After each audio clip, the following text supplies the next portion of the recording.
Hello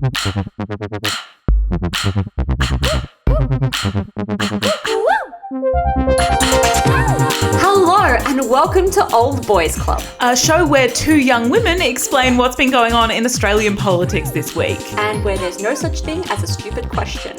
My name is Justine Landis-Hanley. I am a Melbourne-based journalist and I used to work in politics. Ooft. Well, my name's Matilda Bosley. I'm also a Melbourne-based journalist and I've never been to Canberra. Coming up on the show today, why the New South Wales government kicked former Prime Minister Malcolm Turnbull off a climate change board. Really unceremoniously. Yeah. The government announces a summit to discuss women's safety because apparently we need those to work out there's a problem. Personally, I think it'll fix it. One summit, good. Done. And finally, what changes are coming out of the Respect at Work report? Not a great sign that we have two different stories about sexual harassment in the workplace, but Here we are. After that, we'll be talking about the shit show that is the Australian vaccine rollout, which was kind of pretty dysfunctional when we started writing the segment. And given that it's now 7:30 on a Thursday night, it's just become drastically worse. Who would have thought? It's not good, but we'll get into it later. Justine, how's your week been? My week's been okay, Matilda.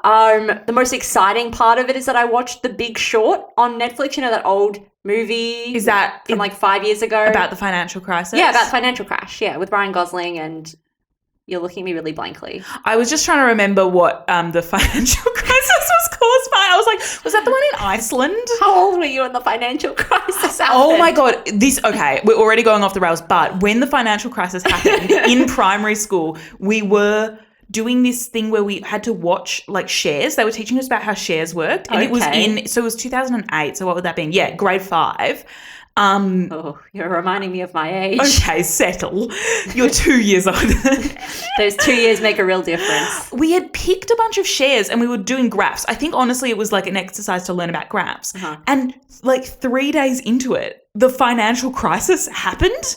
And so suddenly this unbelievably boring activity became insanely interesting, but also I was pretty upset because I had drawn my graph, like the y-axis of my graph, like very short range, and then all of a sudden it dipped down like hundreds of percentiles. So you had to redo your graph. Some people had to rebuild their lives, but you were the real one who suffered in this situation. Look, it's comparative. When you're 11, redoing a graph, that's a lot. That is a lot, yeah. That's a week ruiner.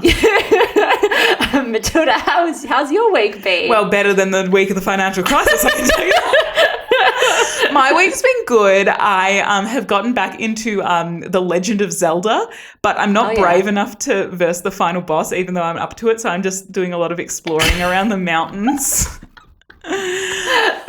You and I sound very similar in our gaming habits. I don't want the finality because I feel like exploring will be less fun once I've beaten the boss. So wait, is it because you're afraid to beat the boss or because you're just afraid for the game to end and you have to return to real life? Look, it's a combination of a lot of things. It's also that I got the Master Sword and now I've lost the Master Sword and I don't know how to get it back.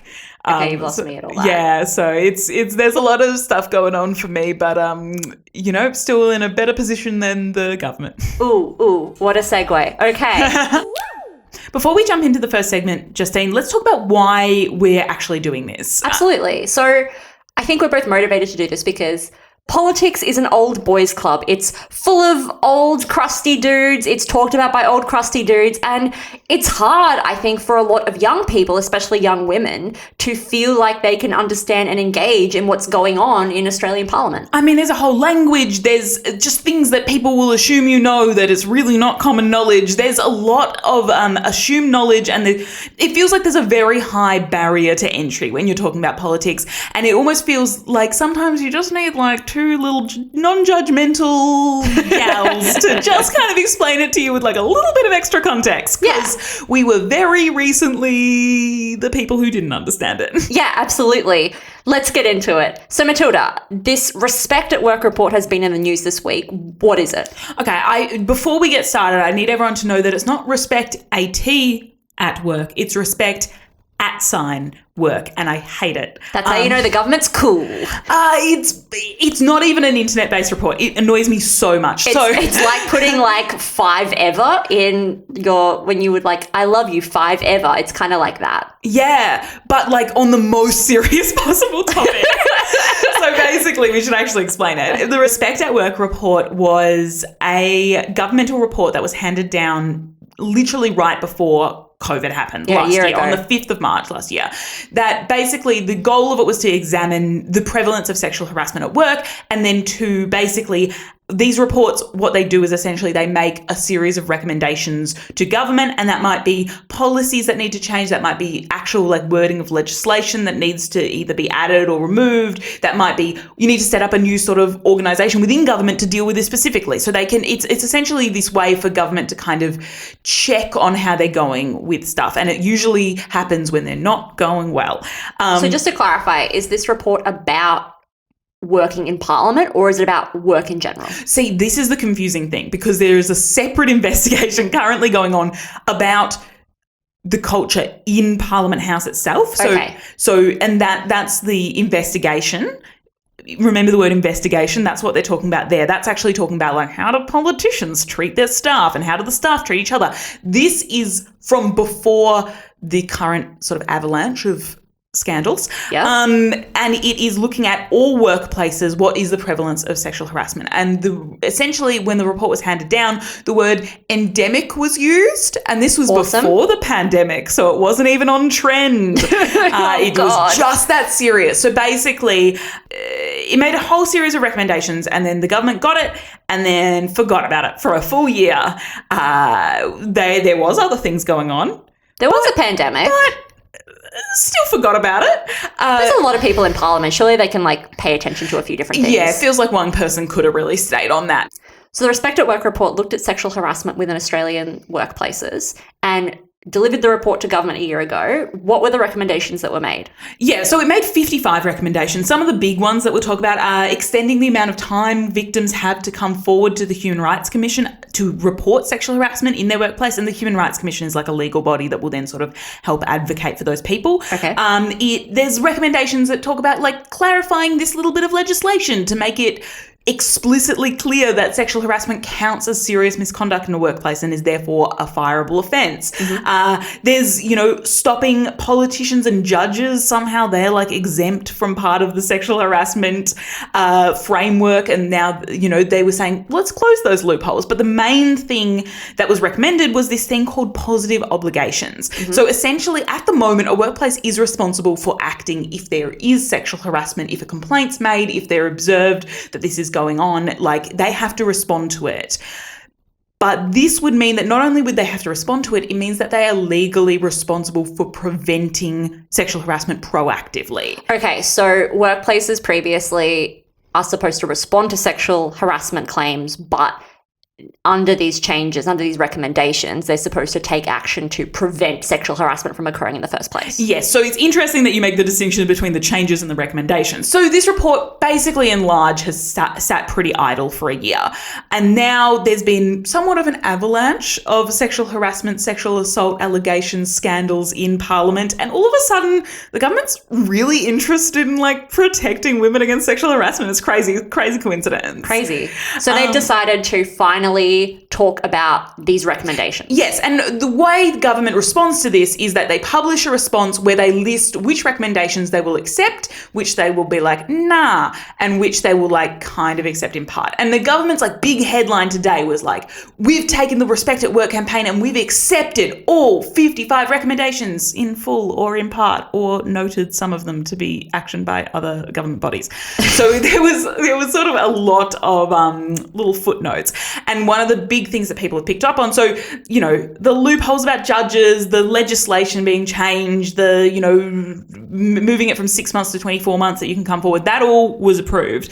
But positive obligations was noted, which is essentially the government suggesting that actually kind of already exists in other frameworks that are already in place. Okay. But like, if we're at endemic levels previously, some may argue that clearly the current system isn't working. So relying on that current system isn't really enough. I was going to say, if the recommendation in this report is that you should make this a positive obligation, surely the report has identified there's some sort of limitation with our current mechanism. So there is a lot of positives that have come out of today, but yes, look, there is some question marks over exactly what will get changed and exactly how substantive those changes will be.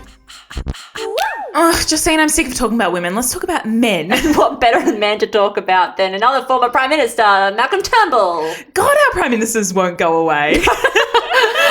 There's no slinking off to Mar-a-Lago in Australia. They just stick around. This time Malcolm Turnbull's in the news because he was dumped from the head of the New South Wales government's advisory board on climate change. Get this, just a week after he was appointed. Going from Prime Minister to being dumped from an advisory board of a state government. It's a real fall from grace. It's a fall from he thought his low was when he was booted out of the Prime Ministership. Yeah. And here we are. So tell me, first of all, what is this board? Okay, so the New South Wales Advisory Board is called the Zero Emissions and Clean Economy Board. Basically, the government set up this advisory board full of smart people to help work out how we can create more jobs for people in industries that don't destroy the climate, like fossil fuels. And how does one get kicked out of this board? Okay, so do you want the official reason or do you want the the read between the lines reason? Give me the official reason first. Okay, so the New South Wales State Environment Minister, Matt Keane, the reason he gave for kicking Malcolm Turnbull off the position was because Malcolm was distracting from the board and what it was trying to achieve. And the reason why Malcolm Turnbull was distracting from the board and what it was trying to achieve was because he was talking very publicly about why climate change is a bad thing and we need to take action on it. Specifically, he went on ABC radio this week and said that we need a moratorium on all new coal mines. So basically, we need to stop building new coal mines because they produce a lot of fossil fuels and that's really bad for the environment, and we need to start, investing more into renewable energy. And that pissed off the Deputy Premier, John Barilaro. Now, the Deputy Premier, just to break it down, so when people say a Liberal government, what they actually mean is a sort of partnership between the Liberals, which are kind of like small business, like... right of centre, conservative, and the Nationals, which are like farmers. Regional towns. Towns supporting that. And then they come together and then they make the coalition government. And then and then Labor's like all one thing consistently. But the Liberal side of things, when people say Liberal, they actually mean a coalition between those two parties, which means that the deputy leader of any Liberal government is a Nationals. Okay, yeah. So basically, have you ever watched Power Rangers? No. Jesus, okay, well, this isn't going to be hard for you to understand. Oh, but God. In Power Rangers, basically, all these little, colourful people in suits can join together to make one powerful robot. So basically, the Liberal Party and the National Party don't often have enough numbers, like a number of elected officials to win government in any state or federal parliament. So they team up and form one super body that has the majority of elected officials so they can take government. But then what obviously happens with that is just that you have two parties that agree on a lot of things, but then have different priorities, especially when it comes to jobs in regional areas. Yes. So John Barilaro, the Deputy Premier of New South Wales, who belongs to the Nationals Party, he came out and said Turnbull was wrong. He was waging a war on the coalition and that the government had misjudged Turnbull by giving him this role, saying that, New South Wales is firmly committed to the coal industry and this was not going to be a good partnership. So Turnbull came out this week in the media after he was booted from the role and said that he basically blamed right-wing media, probably because they'd given all this attention to these really conservative voices within the Liberals and Nationals who were saying that Turnbull was wrong for the job and that the commitment to coal was strong. So the official reason is kind of the Liberals don't want to piss off the Nationals. And the Nationals are pretty pissed off already. Yeah. So what's the unofficial reason then?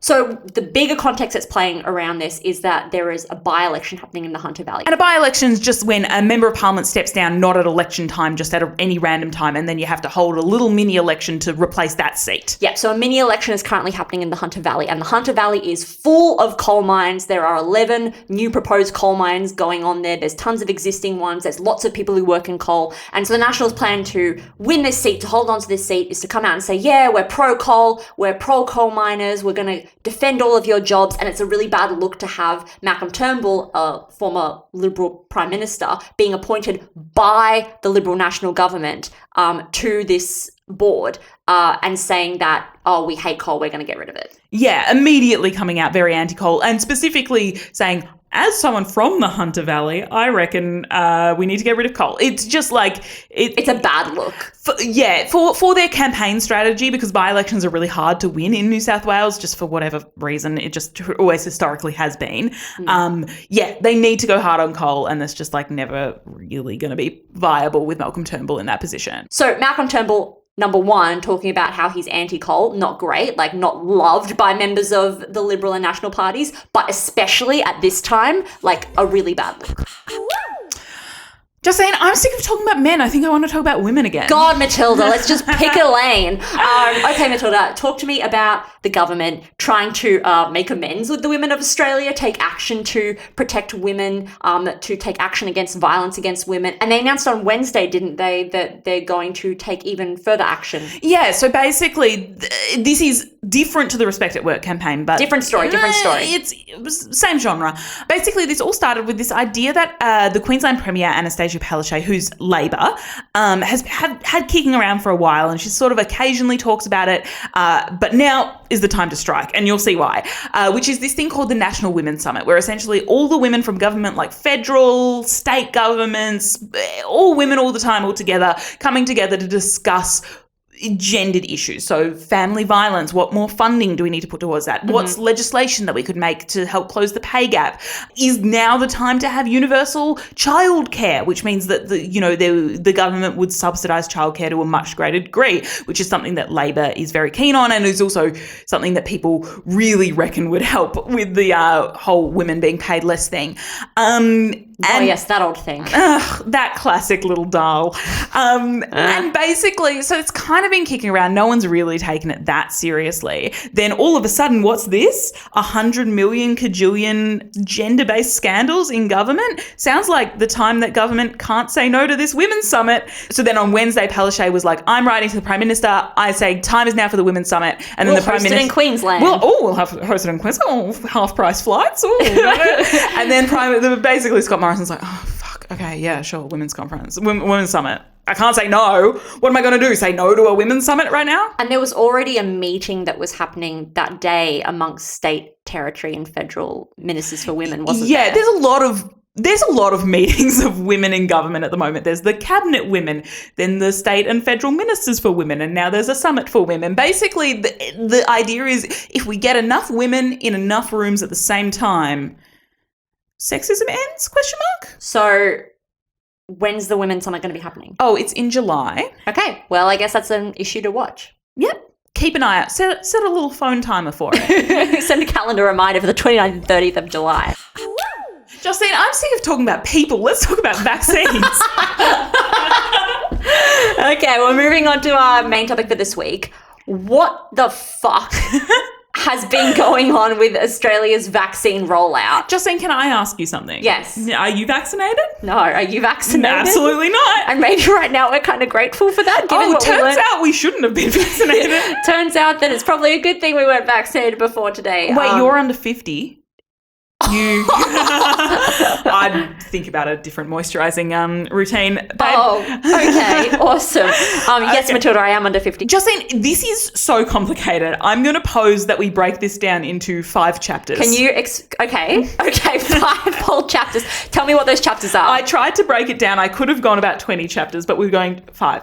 Okay. I can see you've got paper in front of you. Yes. You've written these down. Chapter 1. All eggs in the AstraZeneca basket. Okay. We put all our eggs in the AstraZeneca basket. I got that from the title. Basically, mid last year, end of last year, suddenly everyone's like, oh my God, there's so many vaccines. It's all so nice and fun. So what were they? So there's Pfizer, AstraZeneca, Moderna. Johnson & Johnson came a bit later. Novavax, maybe. That's kind of new. Question mark in the future. Okay. Sinovax. Sputnik? Wait, is that the Russian one? No, Sinovax is the Chinese one. Oh, and then I think it's Sputnik Okay. Sputnik. Sputnik.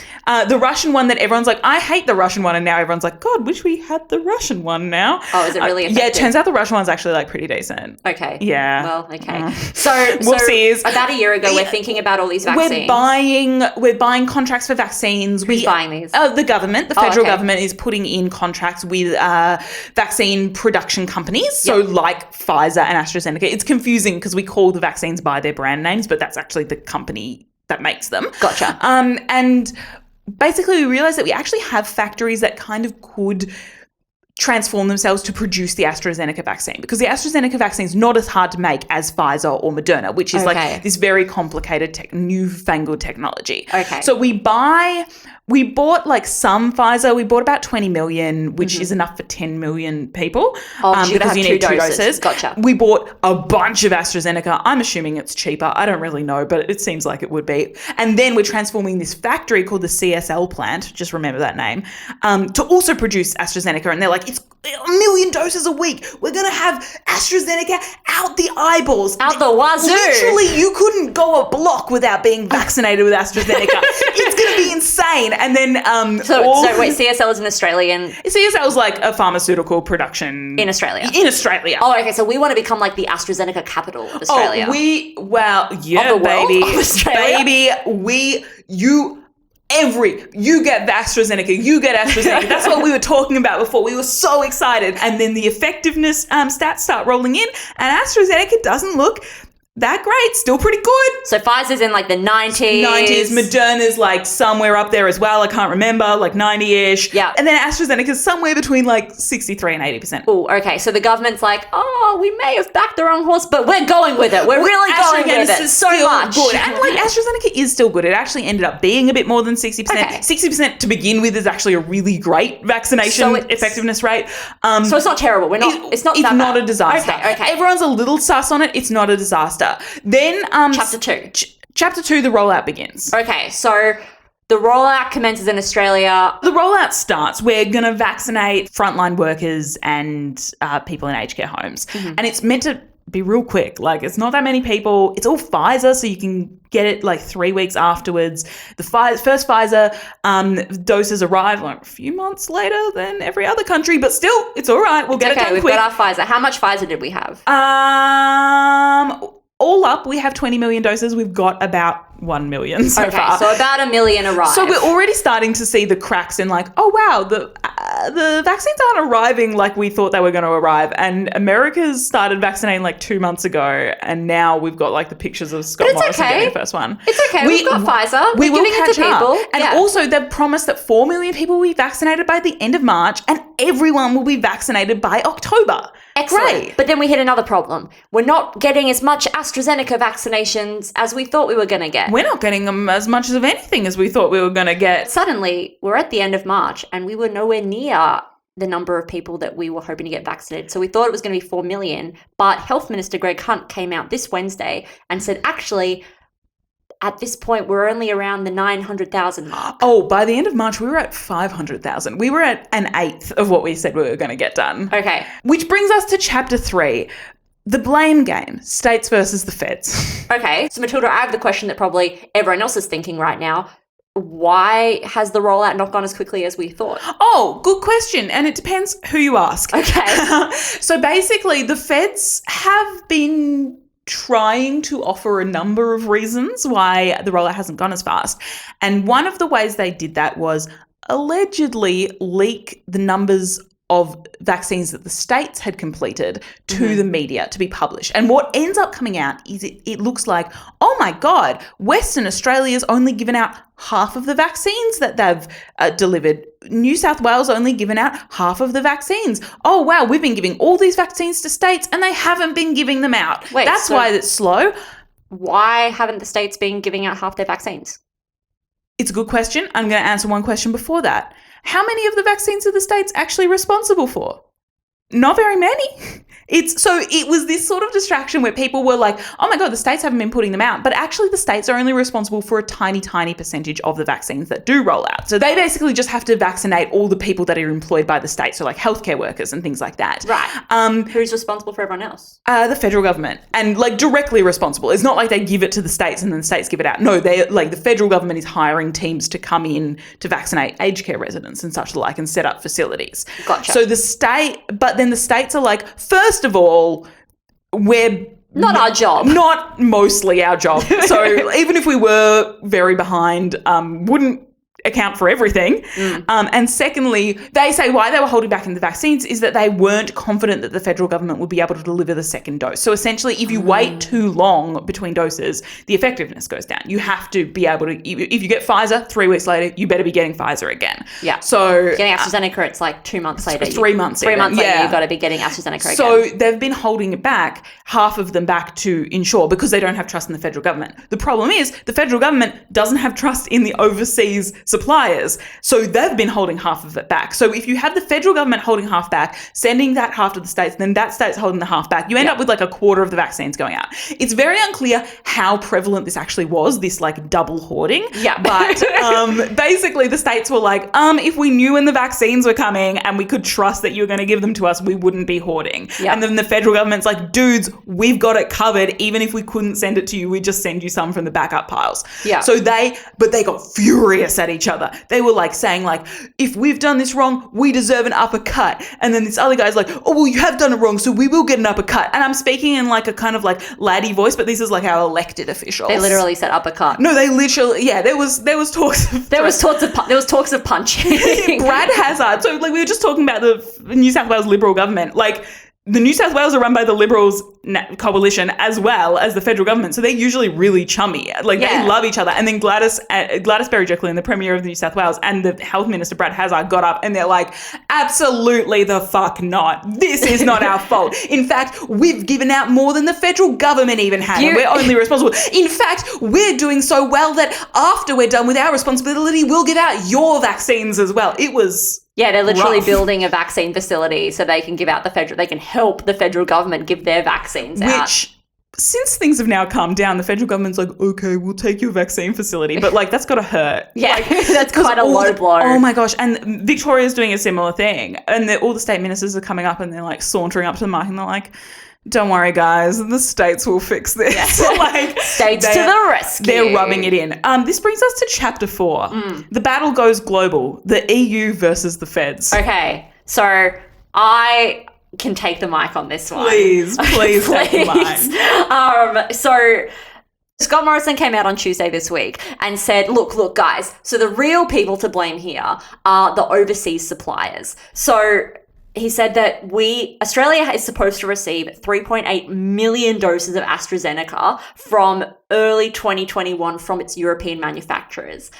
It only received around about 700,000. So there's 3.1 million missing doses of AstraZeneca that Scott Morrison was saying was stuck overseas. And now we need to explain why it's stuck. Yeah, and I think the exact words were the issue with the Australian vaccine rollout is supply, pure and simple, which we've already established.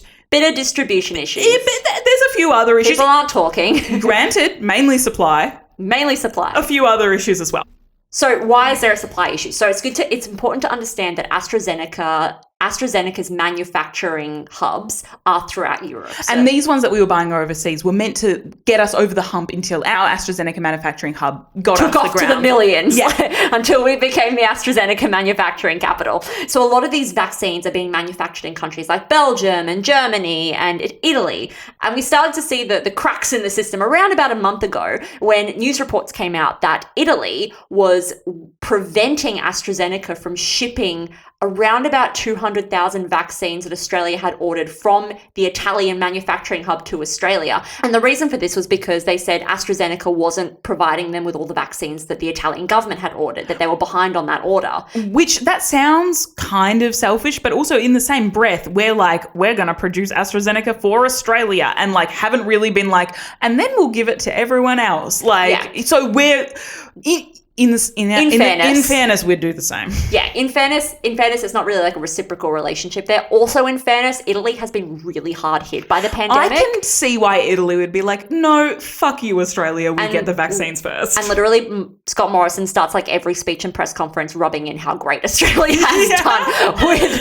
the pandemic. We have done great. In fairness to Scott Morrison, we're doing pretty well. So the European Commission created this rule when the vaccine rollout started happening, basically saying that all these companies that were manufacturing in Europe, they had to apply for permission to ship their vaccines out of Europe. And the reason they said they would do this was because of transparency. But we're starting to see back in March, maybe there's like a downside to this, when Italy was like, hold on, we're not going to let you ship these vaccines out to your other country until you start like giving up the goods now. Italy's kind of like the mafia, intimidating mafia boss in this situation being that is a stereotype. Okay, maybe that is a stereotype. I didn't mean for that to be a stereotype. Wow. Wow, Justy. But basically, David Littleproud, who's like, he's in the government, he's a Nationals guy, he's a minister, came out and was like, we had 3 million doses, the EU blocked it. And he very specifically said the words, the EU blocked it. Yep. And then Scott Morrison came up and he's like, there's 3.1 million doses that haven't arrived that we did order from overseas, but they aren't there. But he stopped short of actually saying the EU blocked it. But like, because people took that assumption from it. And that's big. And the reason he probably stopped short of saying that was because the EU came out that night and said, no, we haven't blocked anything. I've never heard the word blocked. I wouldn't even know it. They did say like, there's only been one thing blocked, and that was that 250. In Italy. Yeah. And so then sorry about that. So, whoopsies, but like literally we haven't blocked it. And then everyone's like, wait a second. So is the federal government just like straight up lying? That doesn't seem... I mean, it's a pretty big lie. That would be a pretty bold lie to pretty bold lie. And it turns out it was kind of the EU that was the sneaky ones. Yes. So they technically hadn't blocked any other applications, but they had kind of shaken down AstraZeneca and said, look, if you do apply to ship these vaccines out to Australia, we are going to block them. So they kind of gave no choice. Yeah. So AstraZeneca hadn't bothered to apply because they knew what the answer was going to be, essentially. Yeah. And so 3.1 million doses are just not here. Not here. And that brings us to chapter 5. The feds versus the vaccine? Question mark. So if you've been thinking now, gosh, we're really talking about AstraZeneca. We're like, we're going to get our 3 million doses back. We're going to have our CSL plant be producing 1 million vaccinations. We're going to do this, guys. AstraZeneca. 1 million doses a week coming out. So basically, up until this point, the government has been like, you know what? AstraZeneca, not the most effective, but it's okay. AstraZeneca, not enough doses in Australia, but it's okay. We're going to keep going. The rollout has been slow at the start. Guess what? The AstraZeneca dam walls are about to bust, and then we're going to have so much vaccine. Yeah. And then tonight, oopsies, Thursday night, suddenly there's a bunch of reports about a very specific type of blood clotting called low platelet blood clotting. Don't ask me what that means. Don't know. We're not doctors. It's a specific type of blood clotting. That's all I know. Coming out in like the 5 to 10 days after younger people have been vaccinated with AstraZeneca. And by younger people, we mean people under the age of 50, roughly. Under 50, under 40, yeah. And this is like not a type of blood clotting that's particularly common. So it's a little bit, people are like, oh, better have a look at it. Because like normally if you have like, 20 people have died after taking the vaccine, it's sort of like, well, yeah, if you're vaccinating 1 million people. People are going to die anyway. People are going to be dying that day anyway. It might be harsh. That's so harsh. That's so harsh. But not... Basically, it became where it was a statistical anomaly. And the people who were getting blood clotting, isn't it that 25% of those people were dying? So there was 89 cases in Europe and I think 18 were fatal. So what's that? Yeah, it's serious if you get it. Like, it's not brilliant. But also, just to be clear, 89 people out of 25 million people in Europe who have currently got the AstraZeneca vaccine. We're talking a percentage of a percentage of a percentage of a percentage. But the thing is, then the EU came out like Thursday morning and said, we're going to put an advisory on AstraZeneca. We're going to say that these blood clotting is an extremely rare but possible side effect. And then the EU took that and they're like, okay, well, we're going to recommend that since this seems to be affecting people under 40 or under 50, that younger people get a different vaccine, not the AstraZeneca. Like, in an ideal world, younger people won't have that. And so everyone's like, Australia's only got the AstraZeneca. And so all eyes are on the Australian government, and Scott Morrison suddenly calls a press conference at 7:15 p.m. on Thursday night. So all day Thursday we have the TGA, which is the Therapeutic Goods Administration, which basically approves all the drugs that like are allowed to be used in Australia. And we have govt, which is the Australian Technical Group for Immunisation, who are basically... It's like the TGA but just for immunisation, right? It's like the government's authority that's continuously reviewing immunisation and vaccination, particularly with respect to the COVID. Seems like they've got a lot more busy this last year. They've had a really big Thursday. They were coasting on bloody smallpox. They're like, we've solved all the diseases for like COVID 20 comes years. along, and then Thursday comes along, and they're like, a new vaccine? And then Thursday... Not since HPV. And then this Thursday came along, and they're like, okay, guys, we can't take a lunch break. I'm sorry. We have to deal with a global crisis. We're going to have to come in on Fridays, I guess. It's going to be a late one, boys. So Scott Morrison is like, don't worry, guys. They're all looking into this. It's going to be okay. They're going to... And also he's like, do you know how rare this is? It's super rare, which is valid. He's like, it's super rare. And then he's like, birth control is way more dangerous, essentially. He's like, the chances of blood clotting thrombosis for this specific type of blood control. And women take blood control all the time. I've talked to Jenny about it. And it's like, let's park that because that seems like something we should look into. But let's just park that concern. But the evening rolls around and suddenly Scott Morrison has a press conference at 7:15 p.m. and he says that in light of all this new evidence of the risks of blood clotting associated with AstraZeneca, the government would be issuing some new rules around who can take AstraZeneca in Australia. But they were very unclear about it. It was very confusing. So let's break it down. Okay. So they said, out of an abundance of caution, we're going to put an advisory on the AstraZeneca vaccine. What does that mean? Okay, so there are 3 rules. The first rule is that if you're under the age of 50 and you haven't had the AstraZeneca vaccine, you should not have the AstraZeneca vaccine unless a doctor deems that the risks of taking the vaccine outweigh the risks of, you getting COVID. The second point that is if you're under 50, the preferred vaccine for you to have is the Pfizer vaccine. The Pfizer that we notoriously have so many doses of. Oh, so many. And then the third point is that if you actually are under 50 and you have had the first AstraZeneca vaccine and you haven't had any side effects, then you should have the second. Because once you've had one, if you're fine, essentially.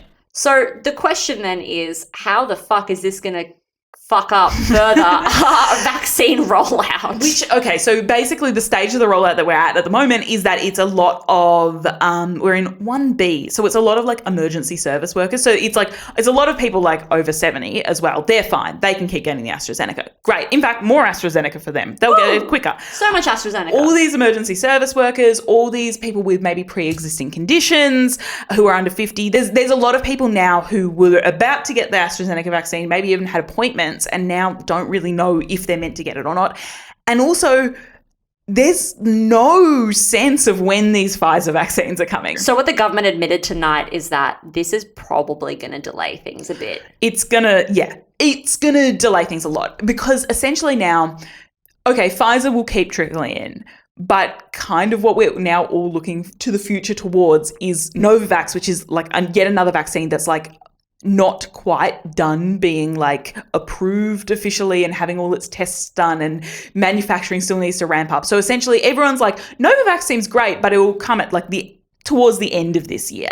And now they're like, guys, we have 58 million doses of Novavax coming. It's no drama. We'll get you all then. But it's like, it used to be everyone getting vaccinated by October. Suddenly it was everyone getting their first dose by October. I think we can pretty safely say that that's unlikely now. So to recap, Chapter 1, we order a shit ton of AstraZeneca. Chapter 2, both the AstraZeneca and the Pfizer not coming as fast as we thought they were going to. Chapter 3, the government says that it's the state's fault that we're not getting vaccines out fast enough, but then the states say, look, we're just withholding a bunch of vaccines because we don't trust the government that you're going to do your job. Chapter 4, the government says that it's the EU's fault for the supply because they're blocking it. They say they're not. They kind of are. It's a bit back and forth, kind of justified in the end. And then Chapter 5, it turns out AstraZeneca is not actually a suitable vaccine for people under the age of 50.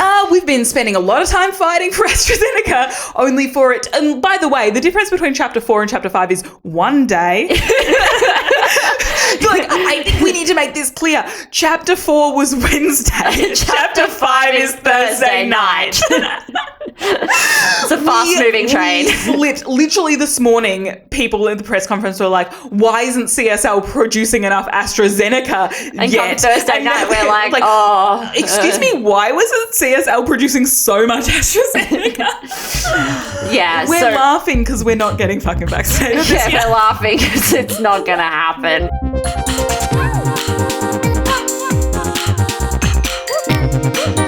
Well, that's all we have time for this week. If you have any silly questions still lingering, please send them to us on Instagram at Old Boys Club Pod, or on Twitter, Old Boys Club Pod, or email ? Do we have one? We do. It's oldboysclubpod@gmail.com. Wow, how convenient. One for all and all for one. Well, look, Justine, it's been a pleasure recording with you. I wonder who is going to be stopping us from getting vaccinated next week. Oh God. Our theme music is by the incredible Alexis Weaver. Our show's produced by Anthony Furci and Alex Ty. Mixing and editing by Alex Ty. I'm Justine Landis-Hanley. I'm Matilda Bosley. And this is Old Boys Club. It's a podcast.